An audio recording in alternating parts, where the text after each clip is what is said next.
falasse um pouco da sua experiência, né? A gente sabe que você passou por vários países do mundo, você está, através do Empretec, treinando aí empresários e também facilitadores do mundo inteiro em torno de um tema que é cada vez mais frequente, né? O empreendedorismo. Eu tive nos Estados Unidos algumas vezes e eles falavam lá que, inclusive, os Estados Unidos passa por uma crise tremenda e eles buscam o empreendedorismo como uma espécie de salvação sobre isso. O que você tem visto aí pelo mundo em relação a isso? E principalmente assim, para pontuar esse início, né? Uma apresentação do Renato Santos. Bom, Cláudio, bom dia. Obrigado pelo convite para estar aqui com vocês. É um prazer estar aqui. Eu sou administrador de empresas, tenho um mestrado em finanças e tenho um MBA em marketing. Eu sou empresário da área de logística e da área de alimentação. Na área de logística, eu sou sócio de uma distribuidora urbana, uma empresa que faz Last Mile Connection em várias cidades aqui no Brasil. E na área de alimentação, eu sou sócio de uma rede de restaurantes, apenas como investidor, que funciona em diversos shopping centers aqui em Brasília, no Distrito Federal, que é a cidade onde eu resido. Além disso, eu tenho uma atuação como consultor, eu sou consultor do Sebrae desde 1993, atuo atualmente principalmente para o Sebrae Nacional no desenvolvimento de soluções e de programas que são então multiplicados pelos Sebrae estaduais no Brasil inteiro e aplicados pela rede de consultores do Sebrae. O programa onde eu tenho mais atuação é o programa Empretec, que é um programa da ONU, da Organização das Nações Unidas, através da UNCTAD. A UNCTAD é a Conferência das Nações Unidas para o Comércio e Desenvolvimento, e é um programa que visa fomentar a atividade empresarial como forma de desenvolvimento econômico para países em desenvolvimento ao redor do mundo, e tendo como foco principal a formação comportamental de empreendedores, de empresários ou candidatos a empresário. Então esse é o foco desse programa, que hoje está em 37 tem ações ativas em 34 países e já foi implementado em 37 países ao redor do mundo, em regiões da América Latina, da África, do Oriente Médio, da Ásia e do leste europeu. O mandato da ONU é para atuação principalmente nos países em desenvolvimento, então esses países onde o Empretec está não incluem o chamado mundo desenvolvido, a América Anglo-Saxônica e a Europa Ocidental, e a Oceania. Eu tive a oportunidade, nesse programa, eu atuo na esfera internacional desde 2002, nesse programa eu tive a oportunidade de trabalhar tanto na América Latina, em todos esses continentes que eu mencionei, com experiências em países em graus de desenvolvimento variados.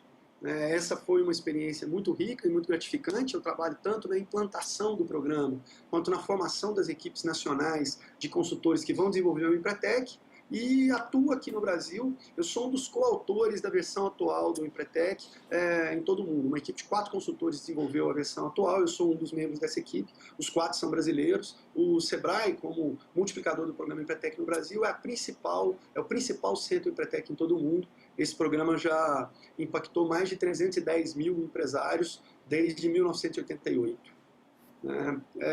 Em síntese, essa é a minha atuação. Eu tenho uma atuação mais próxima do público também como palestrante. Eu sou consultor do Sebrae para um programa chamado Minuto Sebrae, que passa nas rádios CBN, Jovem Pan e Band News semanalmente, onde eu falo sobre temas de gestão e respondo a questões dos ouvintes. E eu participei inicialmente, indicado pelo Sebrae, e posteriormente, no contrato com a própria emissora, do programa Aprendiz na Rede Record. Essa é uma síntese da minha atuação profissional. Show de bola, Renato. Uma pergunta, Renato. Você que passou aí por vários países do mundo com o treinamento Empretec, facilitando esse treinamento, inclusive para os facilitadores e para empresários de diversos portes nesses países aí.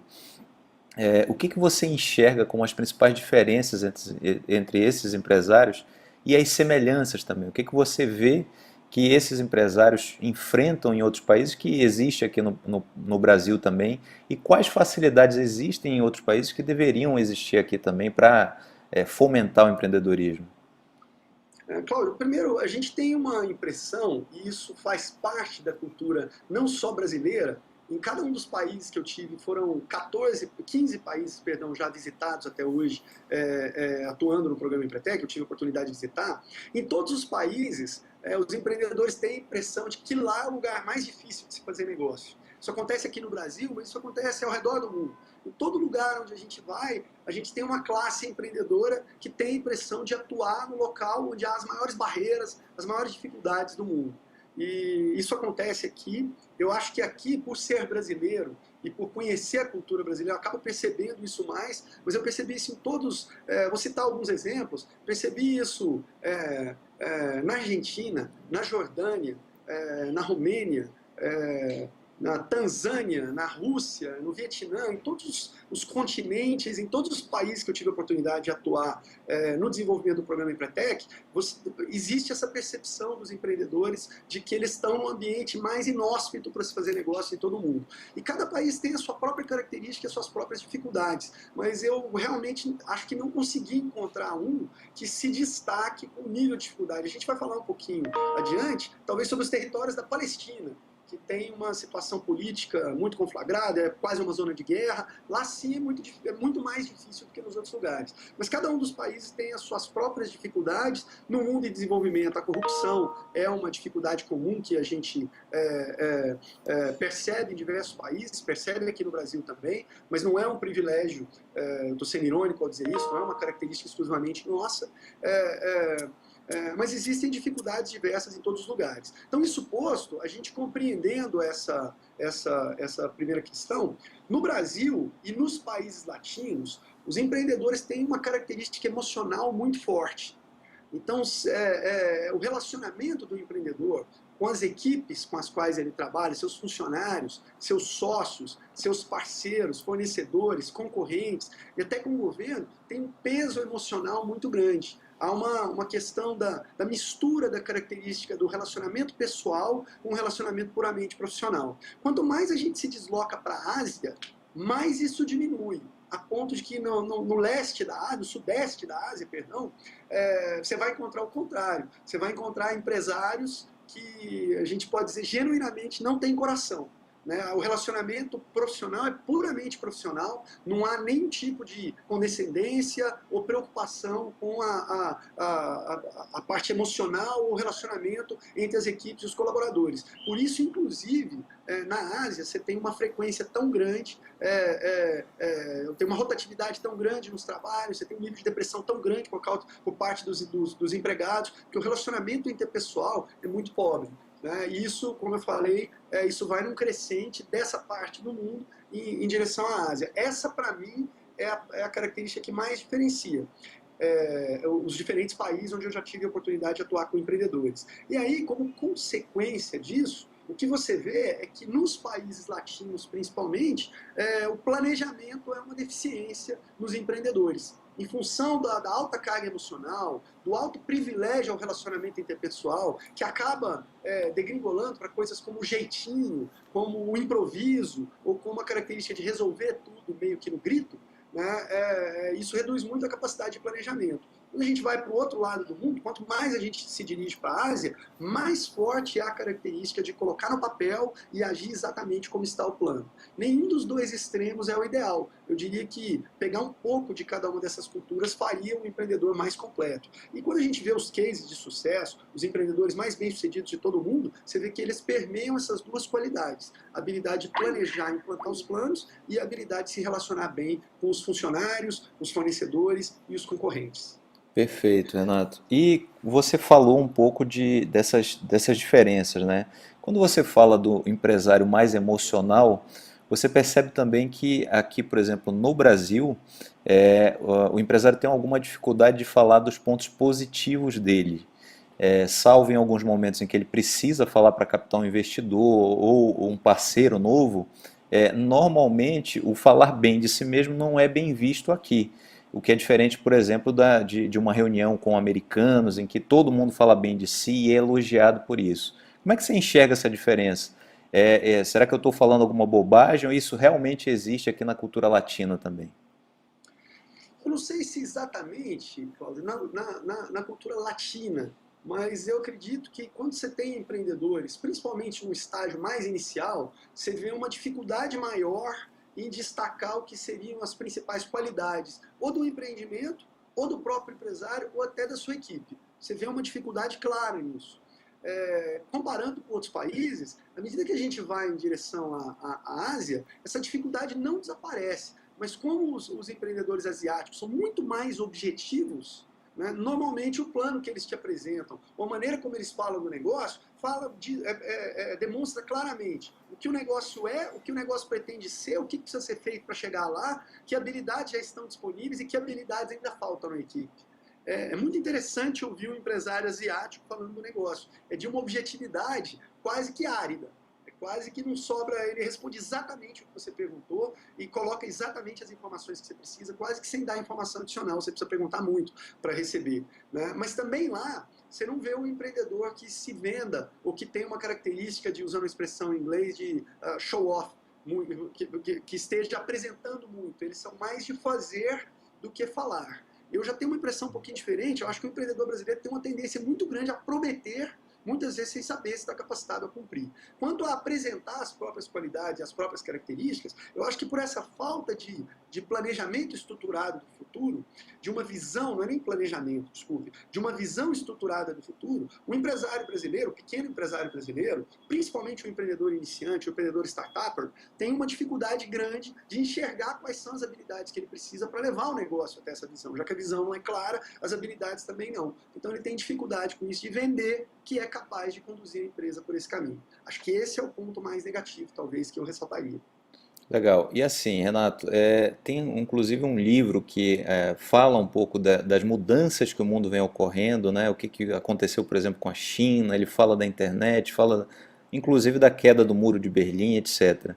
Então, assim, ele fala de uma grande transformação que está levando o mundo para outro caminho, que está exigindo mais dos empresários e transformando um pouco os negócios da forma como eles devem agir, como eles devem se planejar, como eles devem se estruturar daqui para frente.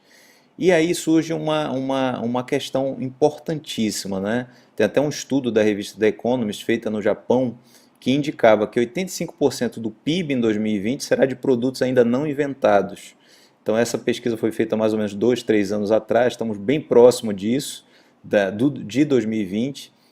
Produtos surgindo à torta e à direita, e aí surge uma questão importante, né? Buscar inovação, buscar olhar o negócio de outro prisma. Como é que você está enxergando essas mudanças? Elas estão claras para todos os empresários? O empresário mundial já está olhando para isso com esse olhar que é realmente necessário de transformar o negócio? Bom, primeiro, eu queria destacar duas coisas nessa informação que você trouxe, né? Essa pesquisa da The Economist, ela destaca uma questão importante. 85% do PIB industrial vai vir de produtos ainda não existentes nesse momento, e não do PIB econômico global. E eu queria destacar isso como uma informação importante pelo seguinte: nós temos uma sorte, quase uma bênção divina, por assim dizer, mas ao mesmo tempo essas bênçãos muitas vezes se transformam em maldições, né? Eu estou exagerando ao dizer isso, de forma alguma eu posso dizer que essa qualidade é uma maldição, mas o Brasil é um produtor de commodities muito forte. E as commodities são produtos que têm uma característica de se manter da mesma forma ao longo do tempo, né? Então, as inovações possíveis nesse setor, elas estão nos processos. Então, não estou querendo com isso dizer que o Brasil é escravo de mercados que não vão sofrer ou passar por processo de inovação ou renovação. Mas a inovação nesses setores é voltada principalmente, em qualquer setor ligado à comoditização, ela é voltada principalmente para os processos e não para os produtos em si. E eu acho que isso influencia bastante a pouca cultura inovadora que a gente tem no nosso setor industrial e no nosso setor de serviços, né? Ao visitar um país asiático, existe uma região da Ásia, uma região que representa em área geográfica pouco mais de 30% do tamanho do Brasil, onde vivem 2 vezes a população brasileira. A população tem 2 vezes o tamanho da população brasileira, né? E essa é uma região que pega um pedaço do sudeste da Ásia e se expande um pouquinho para o centro e um pouquinho para a lateral até o Japão. Não dá para desenhar um círculo aqui. Essa região da Ásia é onde se encontra hoje a atividade empresarial mais frenética em todo o mundo. né? Tanto de pequenas, quanto de médias, quanto de grandes empresas. Muitas empresas que não estão sediadas lá, estão colocando lá suas fábricas, suas unidades produtivas, suas unidades comerciais e estão fazendo negócios naquela região. Por que eu estou trazendo isso para a pergunta que você colocou? Né? Quando a gente analisa as regiões em que a atividade econômica é mais frenética, a gente vê claramente a presença da inovação. O trabalho que eu fiz nesses países internacionais se caracteriza por visitas e não por passar longos períodos lá. Então eu vou a um determinado país, fico lá por 15, 20 dias, volto de novo daí a 2, 3 meses. E tenho um contato muito grande com empresários. A quantidade de negócios novos, ou de empresas que pivotaram completamente o seu modelo, ou de novas tendências que estão surgindo, que a gente vê de 3 em 3 meses, é algo que não é possível de se ver no ambiente de negócio que eu frequento aqui no Brasil ao longo de um ano. Então, que a gente vê uma aceleração frenética, uma velocidade muito grande em mudar, se adaptar e crescer nessas regiões, o que a gente não vê tanto aqui no Brasil. Eu acho que o fato da economia brasileira não ser uma economia tão aberta quanto as economias asiáticas, a gente talvez se ache um país aberto hoje, quando a gente se compara com alguns dos nossos vizinhos na América do Sul. Mas, na verdade, ao nos comparar com a Ásia, que é o eixo do movimento econômico no mundo hoje, a economia do mundo se desloca cada vez mais para a Ásia, quando a gente se compara com aqueles países, nós temos um grau de abertura da nossa economia muito menor. E isso prejudica muito o intercâmbio de informações e, por conseguinte, a inovação. Hoje já é comum você ter pequenas empresas em países muito menores que o nosso em termos de economia, como o Vietnã, como o Camboja, como o Sri Lanka, em que você vai encontrar empresas de pequeno porte que têm fornecedores em outros países, que tem um fornecedor de TI que vem da Europa, um fornecedor de uma determinada tecnologia ou de consultoria que vem dos Estados Unidos, ou o atendimento do call center da pequena empresa que tem 3 ou 4 PAs, que vem da Índia, que é ali também. Então você tem essa tendência à internacionalização, intercâmbio de informações e de experiências muito maior do que naquela região do que na nossa. Isso talvez em função do grau de fechamento da nossa economia. E isso prejudica a abertura da cabeça dos empreendedores que estão nesses ambientes. Agora, fazendo um comentário, desde o início nós estamos aqui comentando sobre condições conjunturais e estruturais das economias. Isso não pode, de forma alguma, ser uma justificativa para que o nosso empreendedor, o empreendedor brasileiro, se sinta no direito de ser menos eficiente, menos capaz ou de atingir resultados menores do que os concorrentes asiáticos, europeus, americanos, de onde quer que eles venham. Né? Isso é apenas uma resposta para a pergunta que você fez, mas isso não nos dá o direito de considerar que nós podemos ter resultados piores ou um desempenho menos interessante do que o dos empresários que estão nessas economias. Renato, você citou alguns países aqui, eu queria que você falasse o nome de onde você observa a inovação mais forte. Além desses que você citou, que eu acredito que são exemplos menores, mas onde foi maior, onde você viu mais referências sobre isso? Nenhum desses a que eu me referi. Em função a UNCTAD é sediada na ONU Europeia, a ONU Europeia, não europeia, perdão, na ONU Suíça, que fica em Genebra, baseada em Genebra. Tem uma outra sede europeia que fica em Paris. E eu tenho, em função desse trabalho, eu estou sempre em Genebra, eu já tive a oportunidade de morar lá e conheço alguns empreendedores da comunidade local. Acho que a Suíça é um país que demonstra o quanto a inovação depende mais de informação, conhecimento e mindset do que de recursos naturais, até acesso a capital. É mais difícil conseguir um financiamento lá do que aqui, por incrível que pareça. Talvez o aporte de investidor anjo não, mas um financiamento, crédito bancário, crédito nas modalidades tradicionais, é muito mais difícil de ser obtido na Suíça do que no Brasil. Pelo menos essa é a minha percepção do que eu pude testemunhar lá convivendo com pequenos empreendedores. E aí o que eu vejo é que o mindset de uma economia que tem tão poucos recursos naturais, tem tão pouca capacidade industrial, já que em função do PIB elevado, o nível de desenvolvimento do país, na Suíça a mão de obra é muito cara, né? As pessoas acabam se voltando para setores como serviços e para atividades ligadas à inovação. Então, sem dúvida nenhuma, isso não é uma surpresa, porque a Suíça é considerado o país líder do ranking global de inovação, né? Sem dúvida nenhuma, os empreendedores suíços são os que eu vi com maior capacidade e tendência a inovar. E eu acho que isso decorre principalmente do mindset, da visão permanente de que é preciso construir algo novo sempre, o tempo todo. Eu vejo isso com muita clareza quando eu converso com um empreendedor nativo daquele país. Agora, isso você está falando de grandes empreendedores ou até daqueles que estão iniciando? E outra coisa, como é que isso foi estimulado lá? Como é que a Suíça trilhou esse caminho? Tá. Primeiro, é importante dizer, tudo que eu estou dizendo aqui se refere a empresas de pequeno porte.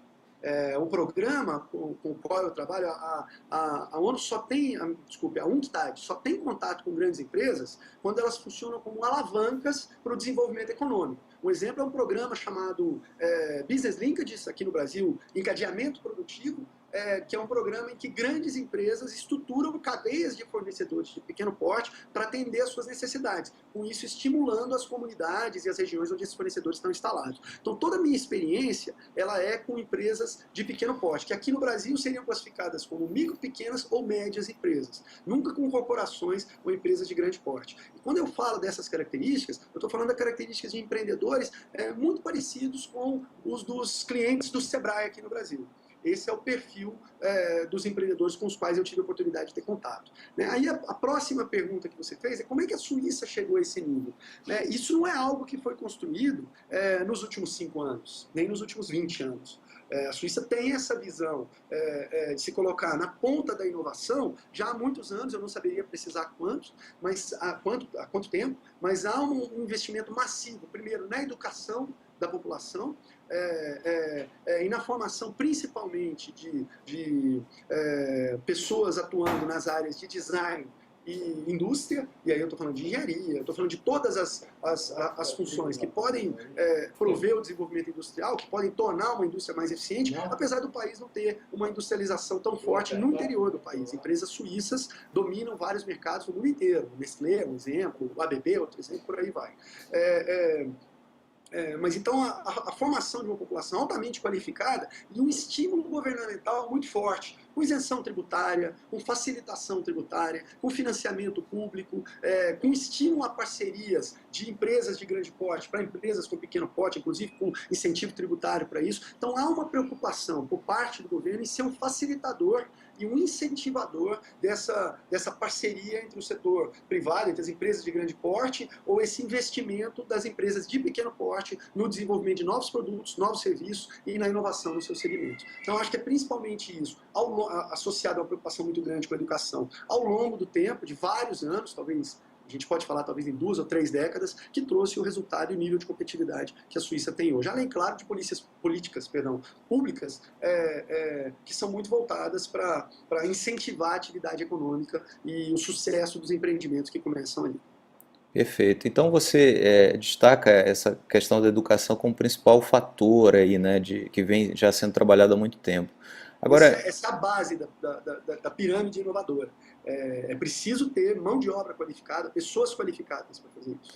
perfeito. Agora, Renato, o planejamento, que é apontado também como um dos pilares para que isso aconteça, para que o empreendedor consiga ter essa visão e possa estruturar essa visão, como é que ele tem sido trabalhado? Ele continua sendo um fator muito importante? E outra coisa, o que mudou no planejamento? Eu percebo que o planejamento tem passado por muitas mudanças, principalmente no que tange a flexibilidade, né? Deixar a coisa mais flexível, ouvir mais o mercado, estar preparado para mudar o negócio a qualquer momento, o mercado pode mudar, eu tenho que estar atento a isso. Como é que isso tem trabalhado dentro das corporações, como é que isso tem mudado também?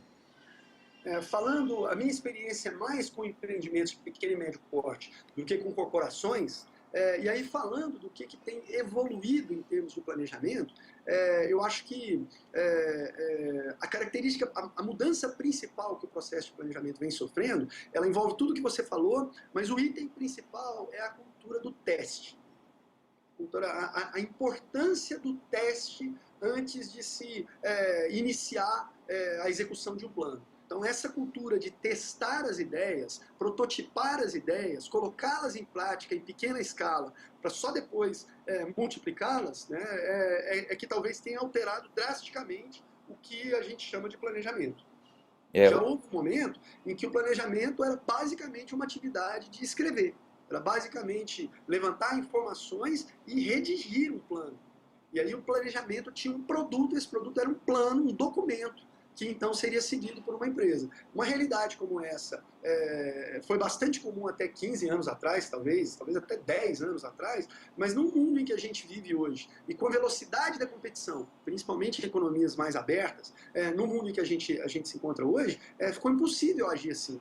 No tempo em que você está escrevendo o seu plano, as condições ambientais, um concorrente asiático novo já chegou, um novo produto já foi lançado, o consumidor já mudou a preferência, não é mais possível agir assim. Então, acho que a principal mudança é a cultura do teste. Ela surgiu inicialmente, muitas tendências gerenciais têm surgido nessa região, no Vale do Silício, onde a competição por investimento, por capital, por destaque, né, por atenção da mídia, por atenção dos consumidores é tão grande, né, que não é possível estruturar um processo de planejamento para depois colocar ele em prática etapa por etapa, como os empreendedores lá agem. Né? Ao ter uma ideia, eles rapidamente colocam essa ideia em prática através de um pequeno protótipo, muitas vezes mal feito, muitas vezes mal acabado, mas que demonstre claramente aquela funcionalidade e já tentam vendê-la, ou pelo menos que ela seja usada por um conjunto por um extrato dos seus consumidores, rapidamente, para poder obter feedback, melhorar a ideia e aí lançar um novo protótipo melhorado, uma versão 2, uma versão 3,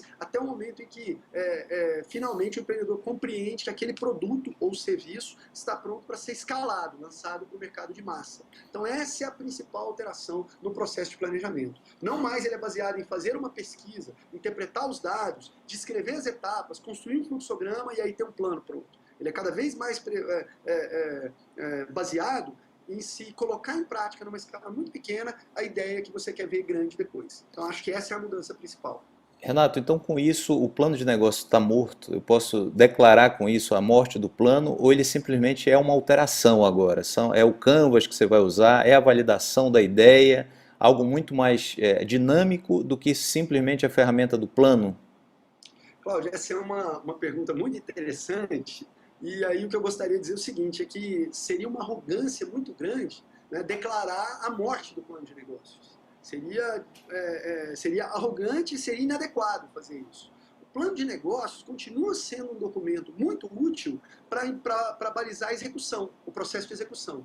Então, quando você está dentro de um negócio que já tem um ciclo testado, que já tem produtos existentes, e que está num processo de expansão, ou de conquista de um novo mercado, ou você está na fase, para usar a fase de ciclo de vida do produto, você está na fase de vaca leiteira do seu produto, do seu negócio, ou da sua unidade, um plano de negócio é bastante útil para coordenar o trabalho de uma equipe grande, ou de uma equipe que tenha diferentes funções e integrá-la para obter os mesmos resultados. Então, o plano de negócios tem uma função muito útil para a execução. E olha que interessante, quem disse isso não fui eu. Quem diz isso é Alex Osterwalder, que é justamente o criador do Business Model Canvas. O que a gente costuma ouvir? Que o modelo de negócios matou o plano de negócios. Mas isso não é verdade. São duas finalidades diferentes, são documentos ou são iniciativas diferentes que têm finalidades diferentes. Como eu falei, quem conceituou da maneira que eu acabei de explicar foi justamente o precursor do Business Model Canvas. E para que serve, então, o desenho de um modelo de negócios? Né? O desenho do modelo de negócio sempre existiu e sempre foi importante. Se a gente olhar 100 anos atrás, é bastante provável que 100 anos está até pouco, 110 anos, eu precisaria fazer a conta, mas é bastante provável que o Henry Ford, quando concebeu a linha de montagem, ele desenhou um modelo de negócio na cabeça. Ele não tinha um canvas. Essa terminologia não existia, a gente sequer imagina, também não tinha um plano de negócio. Mas antes de construir uma linha de produção, ele modelou na cabeça dele o que ele ia fazer. Ele não sei se ele teve a oportunidade de prototipar, se ele tinha a cultura do teste, ou se ele já partiu para fazer algo em grande escala. Mas sem dúvida na cabeça ele precisou modelar. Então os modelos de negócio sempre existiram. O que aconteceu? Hoje, os investidores, os financiadores, até as entidades de crédito, estão dando mais atenção à maneira como o modelo de negócio é concebido do que ao plano de negócios propriamente dito. Então, tornou-se importante para os empreendedores ser capazes de explicar o seu modelo de negócio de maneira objetiva, clara, prática e sem esquecer nenhum detalhe. E aí, Osterwalder e outros autores conhecidos no mundo inteiro desenvolveram ferramentas que permitem isso, das quais a mais conhecida, mais aplicada e talvez a melhor delas é justamente o Business Model Canvas, que é o quadro em que se apresenta todo o modelo de negócio e que acabou se tornando um padrão de comunicação entre investidores e empreendedores na forma de demonstrar um empreendimento muito rapidamente, de forma bem objetiva e compreensível. Então acho que essa é a diferença. Mas de forma alguma a gente pode dizer que o plano de negócio morreu. Um plano de negócio bem feito hoje contém um quadro de modelo de negócio. E aí descreve com mais detalhe cronogramas, processo de implantação e por aí vai. Então tudo depende da finalidade para a qual você está usando para quem você está mostrando e para qual você está usando aquelas informações que estão contidas no documento. Tanto o plano quanto o modelo são importantes. Agora, Renato, o Alex, alguns anos atrás, queimou, né, um plano de negócio no palco da HSM, lá, fazendo aquele show dele que foi mágico, assim, para quem estava, você estava, então pronto. Então, assim, esse ponto me parece bem importante para essa perspectiva aí do empresário, porque ainda hoje é passado como o santo grau, né? Poxa, ó, você faz o seu plano e você está diminuindo aí 60% as chances de fracasso do seu negócio. E aí me parece que existe uma percepção de que existe um momento que o plano se encaixa melhor. Então, quando eu estou no momento de validação, talvez não seja o momento do plano ainda, né? Eu não sei nem se o negócio vai dar certo, eu estou prototipando ainda, né? Então, para ficar claro aí para o empresário, que momento eu devo utilizar um plano, que momento eu devo utilizar um modelo de negócio? Sim, aí é bastante, não é que é fácil, mas assim, é possível responder essa questão de uma forma bastante direta. Mas antes da resposta, deixa eu só te fazer um comentário. É verdade que o Alex Osterwalder costumava fazer isso aí.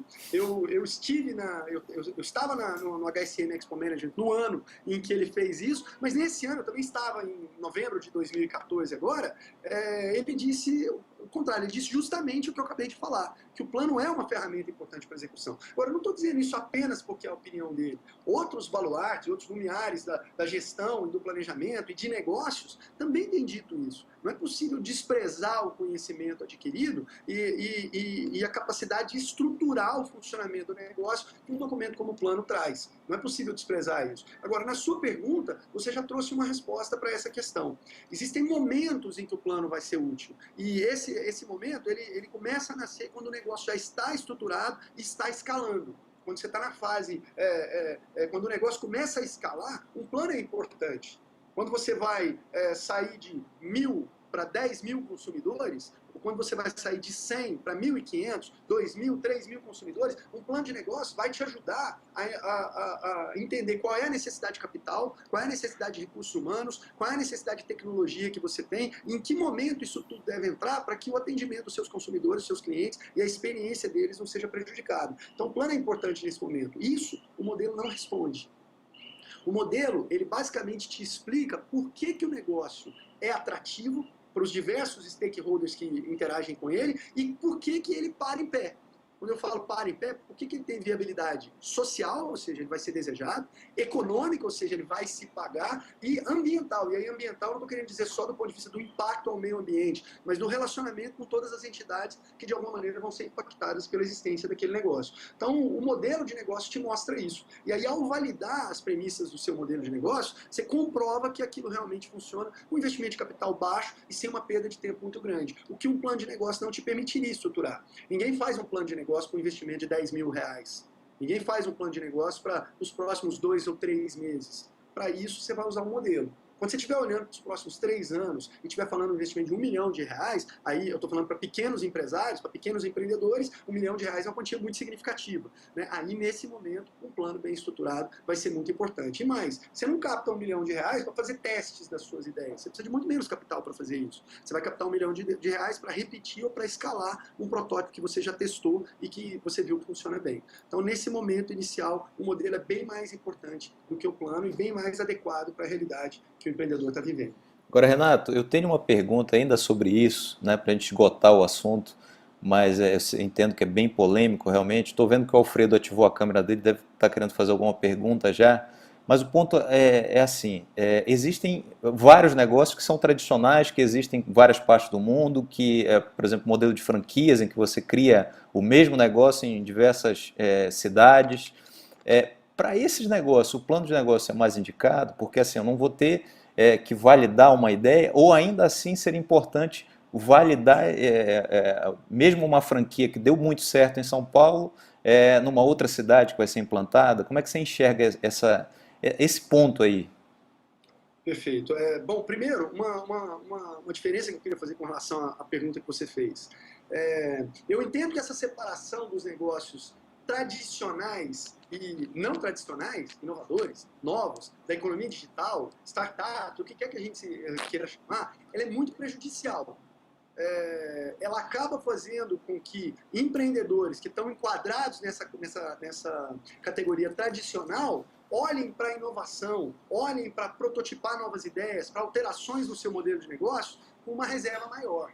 Então, acho que isso é bastante prejudicial. A gente costuma dizer, se você olhar para o segmento de publicidade e propaganda, qual é o grande mantra do segmento hoje? Né? Que não existe mais a diferença entre não existe mais a diferença entre on e off. Não existe mais a publicidade tradicional, que usa os canais tradicionais, e a publicidade online, ou a publicidade que usa os canais novos, mobile, internet, e por aí vai. Que essa divergência, essa diferença acabou. Hoje, uma campanha publicitária, para ser bem sucedida, precisa integrar tudo. Esse mesmo raciocínio, ele pode ser utilizado para a concepção de um empreendimento. Não existe negócio tradicional. Não existe essa visão de que eu tenho uma panificadora. Não existe. A panificadora não é um negócio tradicional. Tem um exemplo só para deixar um exemplo para nós aqui, tem um exemplo muito bem sucedido de uma panificadora de Ribeirão Preto, em que o proprietário começou a tuitar quando o pão saía quentinho. Isso é uma história verídica de uma panificadora que foi até premiada por isso. Num prêmio de inovação e de qualidade do Sebrae. Ele começou a tuitar os horários em que o pão saía quentinho. E aí avisou para as pessoas, para os consumidores, né, e inclusive deixou um cartaz orientando como baixar o Twitter para o smartphone, e uma vez que o Twitter tivesse baixado, como seguir a panificadora para saber o horário do pão. E a panificadora começou a encher nos horários em que o pão saía quentinho, quando saía pão de queijo, quando saía outros produtos que ele vendia lá.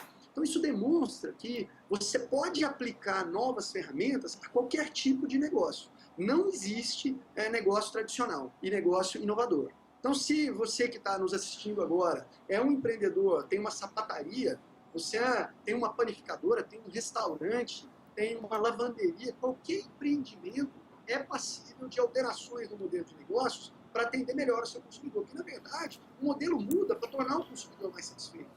E é possível utilizar esses conceitos, como, por exemplo, o conceito de protótipo, o conceito de teste, para ter certeza de que o que você está fazendo vai dar resultado ou não vai dar resultado. Uma nova tentativa que essa panificadora de Ribeirão Preto fez, um empreendedor empolgado com o resultado do Twitter, uma nova tentativa que ele fez foi de estabelecer uma rede de WhatsApp para poder comunicar com os consumidores quando o pão e outros produtos estavam prontos. Ele começou a utilizar essa rede, mas com a facilidade de retorno do WhatsApp, os consumidores começaram a perguntar várias coisas para ele, e ele acabou não dando o atendimento que ele gostaria de dar. Ele eliminou o WhatsApp e continuou no Twitter. Então testou uma nova forma de comunicação que não deu certo e retornou para o anterior. Ele estima que as vendas da panificadora cresceram 30% em função dessa decisão de tuitar o horário em que o pão saía. Muitos dos consumidores que vão comprar o pão na hora que ele sai são empregadas domésticas que trabalham nas residências das pessoas que vão consumir esse pão depois. Então a empregada doméstica baixou para o smartphone que ela tem, ela verifica a hora que o pão sai, e nessa hora ela vai lá comprar o pão para a família que ela atende. Então isso demonstra que muitos preconceitos que a gente tem com relação a quem é capaz de utilizar ferramentas de tecnologia, que tipo de negócio pode se beneficiar, que as classes sociais mais baixas não terão acesso a esse tipo de inovação, não é hora de se preocupar com isso ainda, tudo cai por terra quando a gente vê um exemplo como esse. Né? Voltando, só para concluir a resposta à sua pergunta, você citou o modelo de franquia.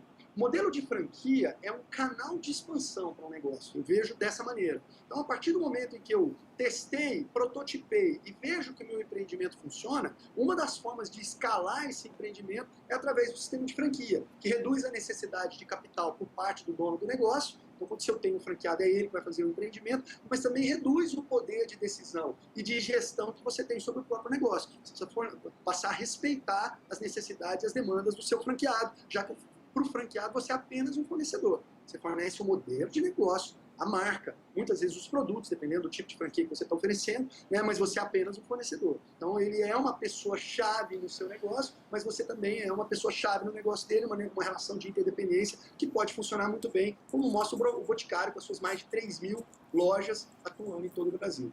Então é um modelo interessante, mas que não fica fora dessa visão de prototipar, testar e depois escalar. Espero ter respondido a sua pergunta. Eu fiz uma digressão grande. Se tiver faltado alguma coisa, por favor. Cláudio, eu posso interromper a conversa aí, fazer uma... Claro, fica à vontade. O Renato respondeu com sobra aí a pergunta. Obrigado. Vai lá, manda bala, Alfredo. Bacana. Olá, Renato. Tudo bem? Tudo bem? Prazer estar aqui. Prazer. Hoje a gente vê, muito pelo que você falou, essa mudança de paradigma entre o planejamento, o empreendedor planejador para o empreendedor que executa, né? Hoje a gente tem essa mudança de perfil. Existe algum comportamento que hoje é mais importante, dentro dos comportamentos do empreendedor, mais importantes, assim, que mudaram, que antes eram...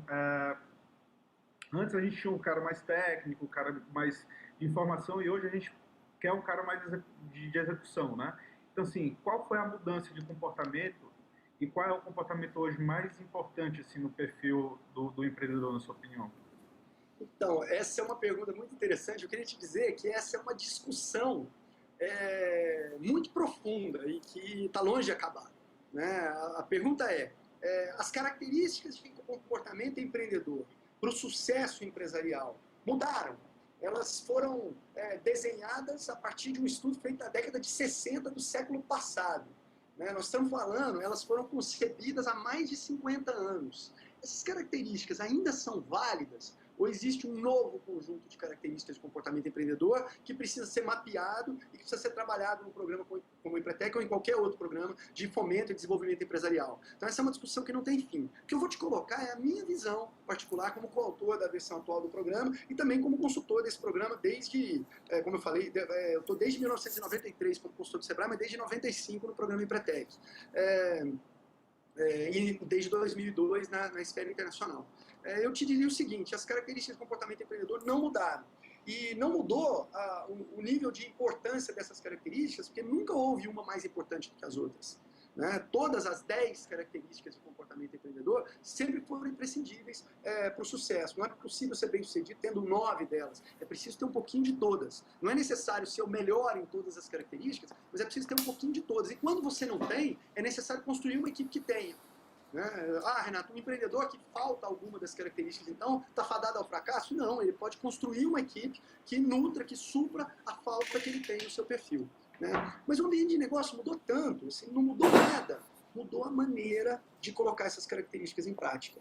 Então, quando a gente fala de estabelecimento de metas, na era plano de negócios, né, o mais importante talvez fosse estabelecer objetivos com prazo claramente definido. Né? Na era de modelo de negócios, ter a visão de longo prazo talvez seja mais importante. Né? Renata, a visão de longo prazo não era importante antes? Era, mas na elaboração do plano ela nem sempre estava presente. Os planos eram feitos para 5 anos, na melhor das hipóteses. Quando a gente fala de pequenos negócios, normalmente eles eram feitos para 1 ano só. Né? Então a visão de longo prazo não era tão importante assim. Hoje, mesmo uma empresa que ainda nem nasceu, precisa conceber um modelo de negócio que, como eu usei essa expressão antes, que pare em pé no longo prazo, ou ela não vai conseguir investidores, ou ela não vai conseguir crédito, ou ela não vai conseguir ir adiante. Então talvez, dentro das características de comportamento empreendedor, você tenha um peso maior para determinados comportamentos, determinadas habilidades hoje do que você tinha antes. Mas as 10 CCS continuam sendo imprescindíveis para o sucesso. É importante dizer que eu estou dividindo com você é uma corrente de visão. Existem outras correntes que pregam que talvez algumas características não sejam mais tão importantes hoje quanto elas eram no passado. Né? Então isso é uma outra maneira de enxergar. E esse é um debate muito mais teórico do que prático e que possivelmente não vai ter fim, como vários debates históricos da ciência aí não tiveram. O que importa saber ainda é importante desenvolver as características de comportamento empreendedor e colocá-las em prática para ser bem sucedido nos negócios. Bacana, obrigado.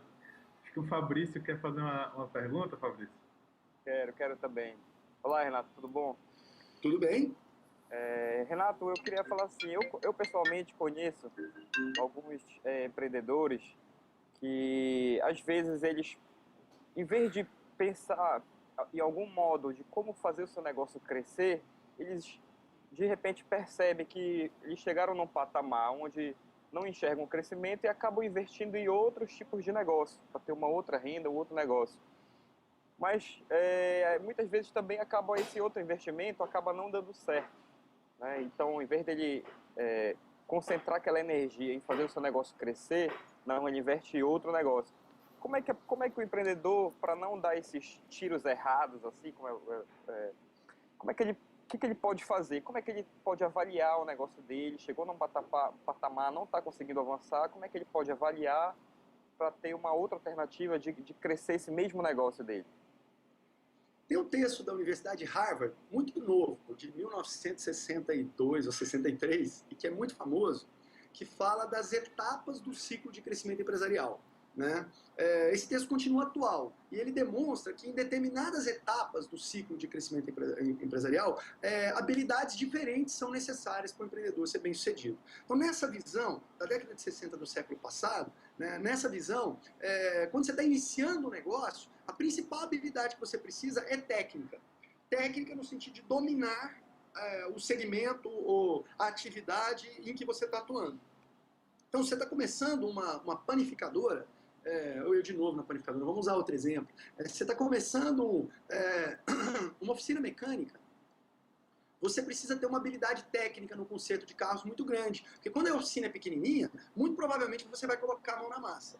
Mas aí a oficina vai crescendo, você vai precisar contratar funcionários. Então passa a ser importante que você tenha habilidade humana, capacidade de relacionamento e de gerenciamento de pessoas. Mas aí a empresa continua crescendo, e você abre uma filial e uma outra filial, você precisa ter uma habilidade conceitual, que é uma visão comercial e uma visão de como o negócio se posiciona e o que é necessário fazer para que ele cresça. Então, à medida que o negócio evolui, habilidades diferentes são necessárias. Essa é a visão desse texto muito antigo, eu me esqueci o nome do autor agora, é um autor bastante proeminente, bastante conhecido, mas essa é uma visão que também vale para o nosso tempo atual.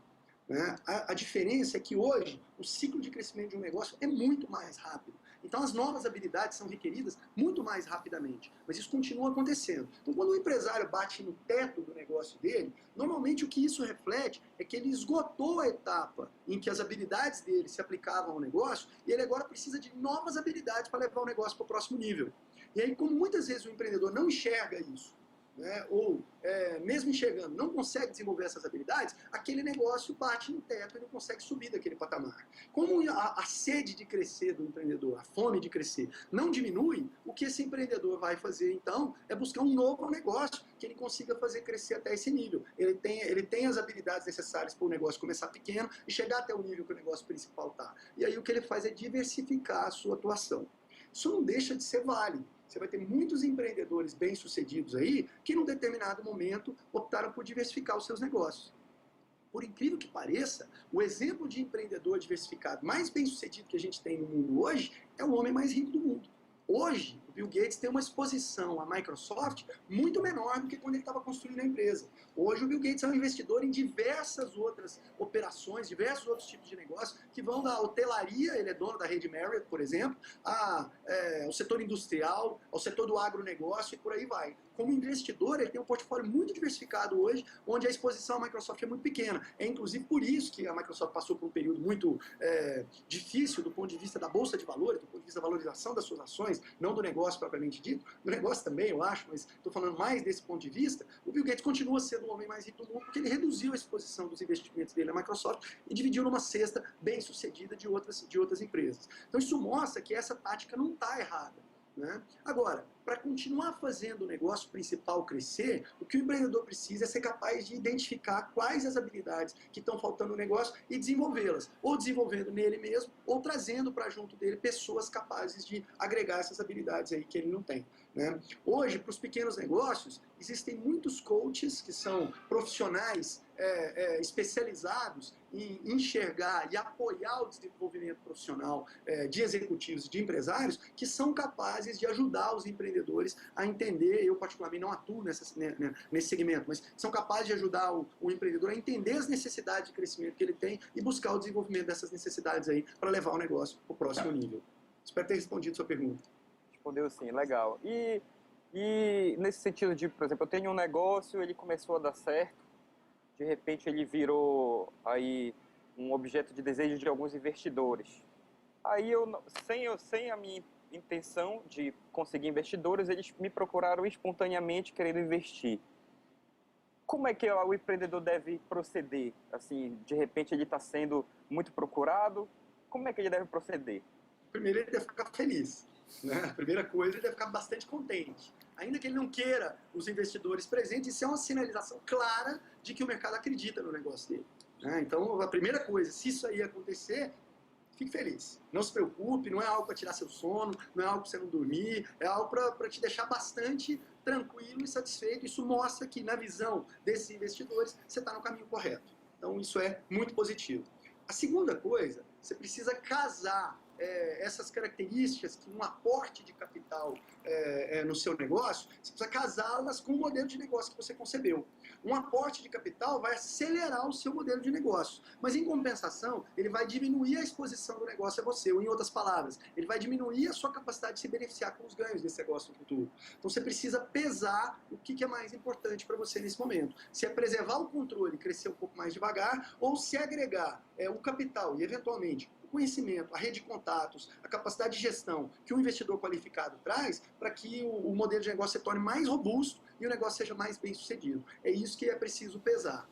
Normalmente, pessoalmente, nos meus empreendimentos, eu tenho sócio em todos. Eu tenho experiências mal sucedidas com sociedade. Acho que todo mundo que empreende por muito tempo, sempre com sócios, em algum momento tem um atrito, uma dificuldade. Eu tenho experiências de sociedades que não deram certo, mas quando eu coloco na balança, os resultados positivos que eu tive com as sociedades, os meus empreendimentos, são muito, mas muito superiores. Eu não acredito que eu seria capaz de realizar o que eu consegui realizar até hoje, se não fosse por empreender em conjunto com outras pessoas que me completaram, me corrigiram muitas vezes e me ajudaram a realizar a visão que eu tinha para o negócio. Então, a vinda de um investidor, principalmente se ele não agregar só dinheiro. Dinheiro é importante, mas não é tudo. Rede de contatos é importante, acesso a canais é importante, capacidade gerencial é importante. Então, tudo isso pode agregar muito e fazer com que o modelo se solidifique e que ele escale mais depressa.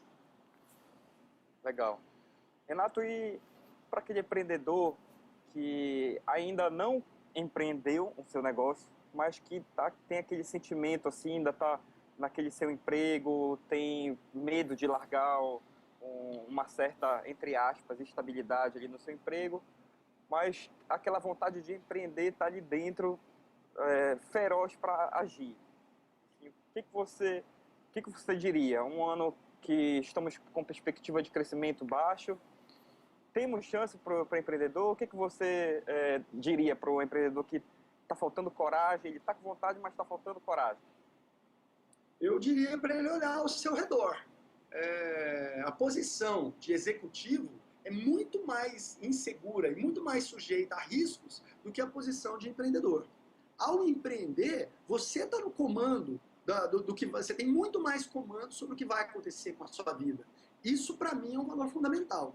Ter a certeza, a gente nunca tem controle sobre nada, mas ter a certeza que eu influencio muito mais o meu destino é um valor fundamental para mim e é um valor fundamental para todos os empreendedores. Então é interessante ver o executivo que justifica não colocar em prática uma eventual vontade de empreender porque ele não quer deixar a segurança que ele tem. É muito interessante ver isso, porque a minha visão, e provavelmente a visão de todos os empresários, é que ele tem muito menos segurança como executivo do que como empreendedor.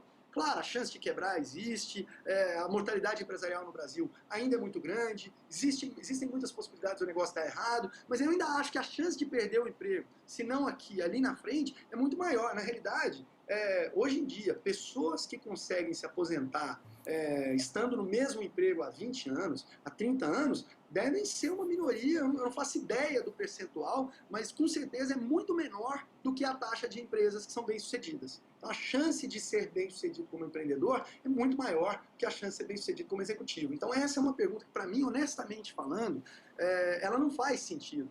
Ela só faz sentido para o executivo, porque talvez ele não partilhe dessa visão. Mas eu acho que os fatos, os números e a estatística estão aí para mostrar que essa é a realidade. A gente caminha para um mundo em que o emprego estável é cada vez mais escasso e numa velocidade muito maior que a gente enxerga. A cada momento que passa, é mais difícil acreditar que você vai permanecer no seu cargo corporativo por 30, por 20. Eu estou falando com um jovem de 20 anos, então por 30, 20 anos. Se eu estou falando com um executivo de 40 anos, com mais 15 anos, é muito difícil que isso aconteça, é bastante improvável. Então, eu acredito que a função de empreendedor é muito mais segura por esse ponto de vista. Claro, essa é uma maneira bastante particular de ver, mas como eu tenho a oportunidade de expor a minha opinião aqui, não queria deixar de registrar. Show de bola, show de bola.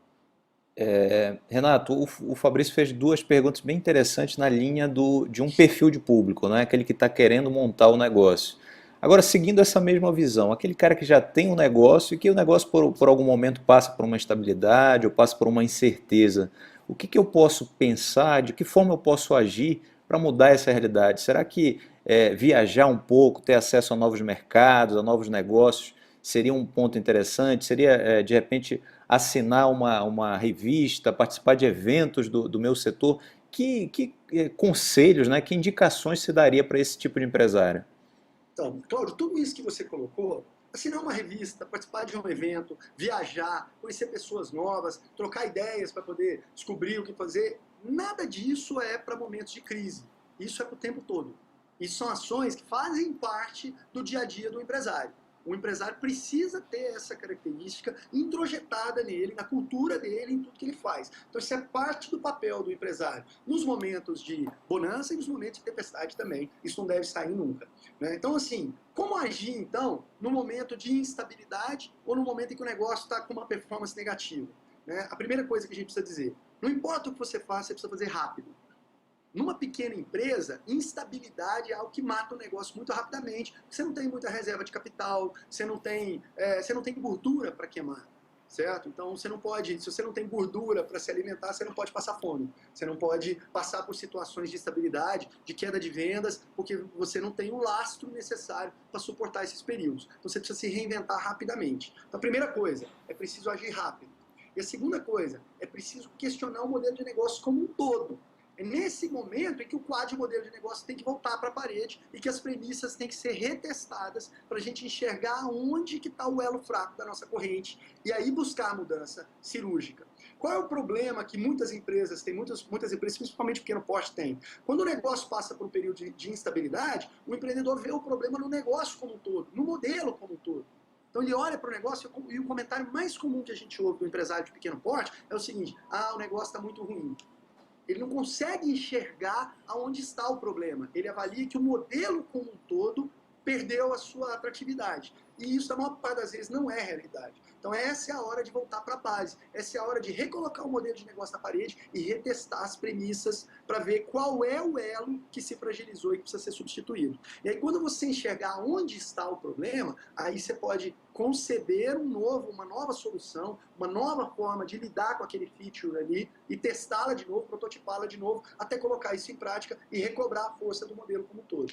Então, o que eu estou querendo dizer aqui? Que o poder do raciocínio do modelo de negócios, ele não está só na concepção, ele está também na preservação e na lide com as adversidades que vão surgir no dia a dia do negócio. Então isso tem que estar muito mais introjetado na cabeça do empreendedor do que simplesmente num pedaço de papel que a gente prega na parede e usa com post-it quando o negócio está começando. É muito mais do que isso. Então essa capacidade de escanear o negócio para enxergar qual é a premissa que deixou de valer e alterar aquela premissa, ao invés de olhar para o negócio como um todo com certo desprezo, é muito importante. Renato, nós estamos encaminhando aí já para o final, né? Eu acho que você cobriu com bastante pertinência todos os temas que foram levantados aqui.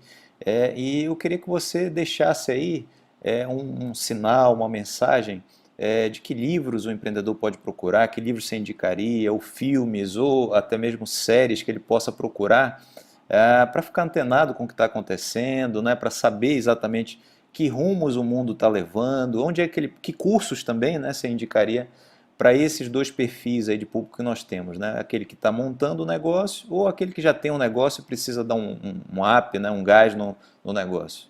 Uhum. Para quem está montando um negócio, sem dúvida nenhuma, eu indico o Seminário Empretec, que aqui no Brasil é desenvolvido pelo Sebrae. Isso não é apenas porque eu participo desse projeto. Eu mesmo me tornei empresário a partir da minha experiência como participante do Seminário Empretec. Ele é uma parte muito importante da minha história empresarial e eu tenho acompanhado, tenho testemunhado a influência que ele tem sobre várias pessoas que se tornaram empresários depois de passar por esse programa. Então, sem dúvida nenhuma, eu recomendaria o Seminário Empretec. Eu recomendaria alguns livros para as pessoas que estão pensando em montar um negócio. Alguns não, eu recomendaria um principalmente. O principal seria um livro de um americano chamado Eric Ries, e o nome do livro é Startup Enxuta. É um livro de capa azul que está traduzido para o português, deve custar alguma coisa em torno de R$40, então não é caro. E esse livro narra a experiência de um empreendedor do Vale do Silício na construção de negócios com uma visão de modelo e com uma visão de protótipo, de colocar em prática, de testar antes que o negócio se escale, antes que se coloque uma quantidade de capital muito grande. Então, acho que ele pode ser muito útil para abrir a visão de quem quer montar um negócio do ponto de vista, não do ponto de vista, perdão, mas abrir a visão para a importância de testar a ideia numa escala pequena e de rapidamente pivotar, de rapidamente mudar a direção do negócio para o que quer que seja necessário em função de atender as necessidades que ele perceber do consumidor. Então, eu recomendaria essas duas coisas para quem está pensando em empreender. Para quem já empreende, há 2 livros que eu li recentemente, um deles, os 2 já estão em português, um eu li em inglês, mas os 2 estão em português já.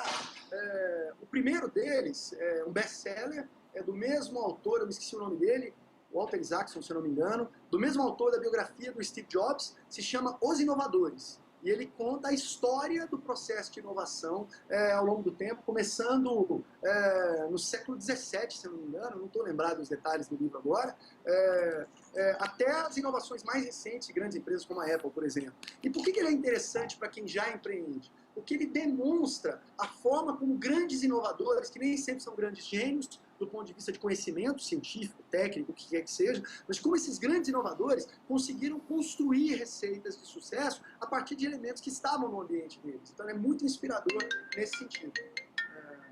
Isso é uma das sugestões. A outra sugestão é um livro que se chama De 0 a 1 ou De 0 a N, eu não sei a tradução para o português, eu peço desculpas por isso, mas é um livro de um investidor americano chamado Peter Thiel, que é um cofundador do PayPal e da Palantir, que são 2 empresas bilionárias, americanas bilionárias. O PayPal é bastante conhecido aqui no Brasil e é um dos investidores early stage do Facebook. Então é um cara que virou célebre, é notório pelo toque de Midas e pela capacidade de identificar bons empreendimentos nos Estados Unidos. Esse livro é muito interessante porque ele mostra uma diferença de visão entre tipos de inovação e ele privilegia bastante o que a gente, apesar de ele ser um livro voltado para a inovação vertical, que é a inovação de ruptura, é a inovação que constrói alguma coisa onde antes não existia nada, ele mostra a quantidade de oportunidades que existem para inovações horizontais, que é a replicação de soluções que já deram certo em outros lugares. Como, infelizmente, o nosso país, o Brasil, está num estágio ainda inferior às economias líderes, né? Nós temos muito a aprender com essas economias e muito a adaptar de soluções de sucesso em outros países, em outras nações, em outros continentes, para a realidade do nosso mercado aqui, com um sucesso muito grande. Então essas seriam as recomendações que eu teria para quem está assistindo a gente. Um abraço. Um abraço. Obrigado. Muito obrigado, gente. Obrigado. Valeu, abraço, tchau.